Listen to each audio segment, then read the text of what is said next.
as I was reading today in Genesis 40 and 41, I'm thinking back about Joseph and all that he's gone through, and I'm comparing it to my life right now. There's so much grief that happens. I grieve what we've lost, especially the innocence and the naivety that we used to have. I grieve it. And if I could just have it back, how much more I would appreciate it. And so I want what we used to have, but I don't think that's what God wants us to do. So as I was reading, it came very clear to me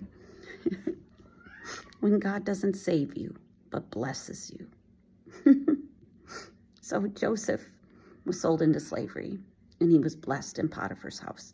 And he probably just expected to live the rest of his life in Potiphar's house because everything was going so great until he was falsely accused and thrown in prison. And it says, and then God blessed him abundantly in the prison. And I just laugh because I see so many similarities in my life. I feel like we're in a prison. I feel like the abuse threw us into a dungeon with maybe a light that's up high above that we can kind of see, but we don't really get a lot of fresh air. And like Joseph, I feel the blessings of God because God is still good and still faithful, but I'm still stuck in a dungeon. And so here's what I wrote. Joseph was thrown in prison, and his name is never cleared from the accusations thrown at him. How fair is that? However, God's blessings moved with Joseph's new position when all Joseph wanted was to go back to being a slave in Potiphar's house. Wait, what? He wanted to go back to being a slave. I assume so. It would have been better than being in prison. So the lesser of two evils, right? Maybe some bargaining went on with God. God, just clear my name so Potiphar will take me back. Life was good there.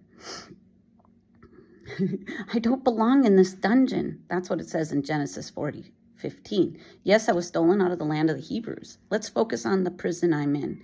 Let's get me out of jail. There was something greater in plan than just taking him out of prison. However, how many times do we limit where God wants to take us? However, 2 full years passed after the baker and the butler had their dreams interpreted. So he was stuck in that prison while he's probably just focusing on getting out of prison. I'm in prison, I'm in prison, I'm in prison, I'm in prison. Why haven't I been saved? Why haven't I been saved? And just focusing on that. The butler gets his blessing while Joseph has to continue being in the dungeon with no real future to get out. What about the dreams he had? Did he even think about them, or was it too painful? If you remember back to when he was a young man, he had those dreams that his family was going to bow down to him, and like the whole world, it felt like, was going to bow down to him someday. That was a lifetime ago, back before my innocence was stolen, and I saw how hard life could be. I'll probably never see my family again. I mean, how could they bow down to someone who's stuck in this prison dungeon? Sometimes what I think happens is we look at our situation and we can't see out of any of it. And so we discount God's promises to us because it simply looks impossible. And we start thinking something like, I must have misinterpreted those promises. Clearly, I was wrong. I mean, the butler forgot all about me, and I'm sure my brothers never even think about me. Here to find out that God has something so much greater in his plans than just clearing his name from the accusation. How we limit ourselves in what we want compared to what God has planned for us. Joseph had to let go of who he was, what happened, and enacting vindication. It never mentions Potiphar again. Joseph could have done so much damage once he got out into all that power over Potiphar in his house, because he had ultimate control. The only person that had more power than him was Pharaoh himself.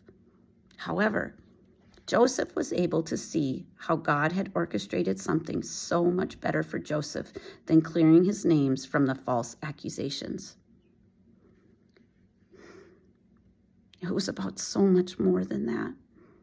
All those years in prison changed him because he allowed himself to be changed. He didn't insist on righting the wrongs before moving forward. He had to let go of what he thought he wanted and what he expected to happen in his life.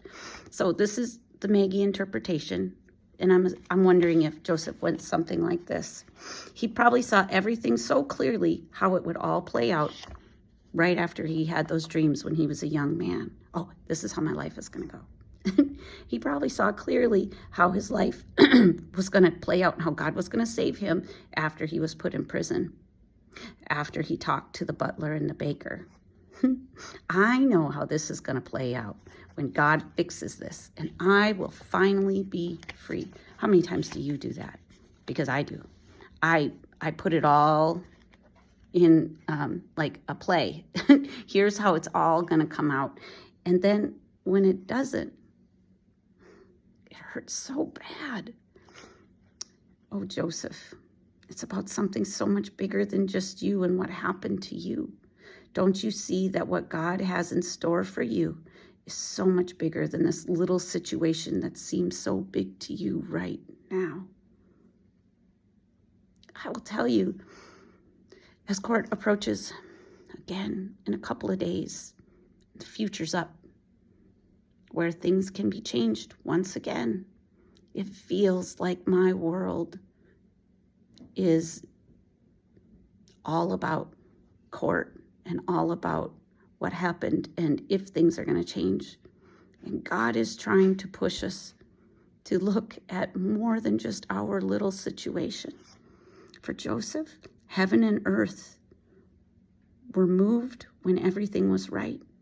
Now, if Joseph could have only seen what would transpire in 2 years after his dream interpretations, I think that must have been a really discouraging time to watch the butler go on and be back in his power and then to just be left there and forgotten about and disregarded. I can only imagine how defeated and discouraged he must have been during that time. If Joseph could have only seen what would transpire in 2 years after his dream interpretation, how much stress, grief, and sorrow would he have been spared? How much time are we spending wanting what's clearly never coming back instead of looking forward toward the future blessings? I spend a lot of time missing what I used to have. I can feel God's hand on our lives, but I miss what I had.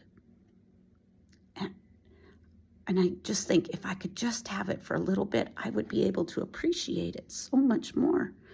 And God's saying, Maggie, I have something better in plan for you, so much bigger than just you. But you need to let go of the past. Allow me to bless you where you are and stop thinking you have all of this in your control and that you have this all figured out. Because if we truly let go and let God, He's going to be able to move in great and awesome and mighty ways.